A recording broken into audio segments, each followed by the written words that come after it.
бул назарыңыздарда 610 ваттык күн панелдери да. Силерге түшүндүрүп кетейин.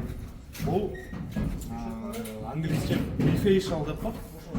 Орусча айтканда бустар деп эки жагынан тең күндүн нурунан электроэнергия чыгара алат да. Мисалы бул кайсыл жерлерге колдонулат?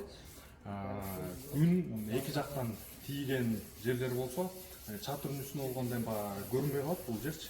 Жанагындай жерге коюлган жерлерге профилдер менен тизилген. Мисалы күн эртең менен чыкканда ушул аркы жагына тийген болсо, ушул жерден дагы электроэнергия чыгарыла берет.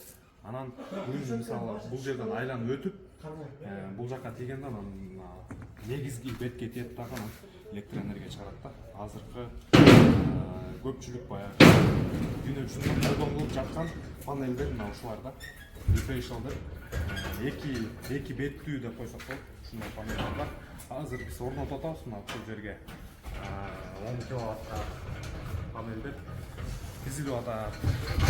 610 ваттыктар. Анан буйрутма берсеңиздер болот.